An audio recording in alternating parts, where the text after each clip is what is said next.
Napatay ang tatlong magkakapatid, pati ang kanilang lola, nang masunog ang kanilang bahay sa Caloocan. Napabaya ang kandila ang hinihinalang dahilan ng sunog. Nakatutok si Julius Segovia. Wala nang mailuha ang mag-asawang Jocelyn at Senando Samosa matapos masunog ng buhay ang tatlong anak na babae nila nang matupok ang kanilang bahay sa Tala, Caloocan pasado alas 9 kagabi. Nasawi rin sa sunog ang 54 anyos na lola ng tatlong bata. Mabilis po yung kalat ng apoy dahil puro kahoy lang po. Kaya yun, ang dami pong taong tumulong sa amin na patayin yung sunog.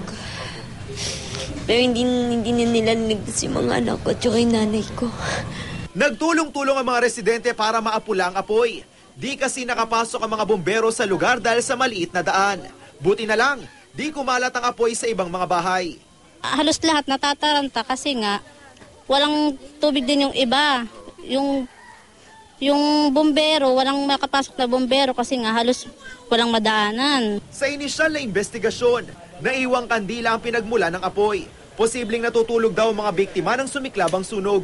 Hindi lang sigurong doble kundi tripling pag-iingat.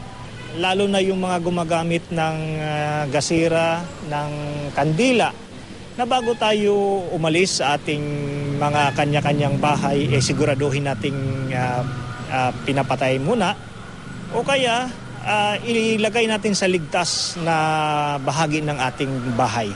Nasa trabaho ang ama ng tatlong bata na mangyari ang insidente. Ang ina naman, sandaling lumabas ng bahay para makinood ng TV. Wala kasi silang kuryente. Pero giit niya, pinatay raw niya ang nakasinding gasera at kandila. Pinatay ko po lahat.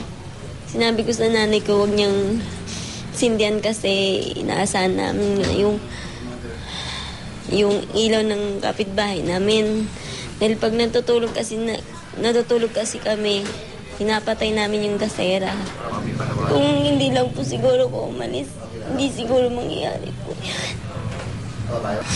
Tulungan naman po yung pamilya ko. Sila na lang yung natitala kong kaligayahan dito. Nawala pa. Mahal na mahal ko ba alam ko? Halos hindi na ako kumain, mapadala ko lang sa kanila.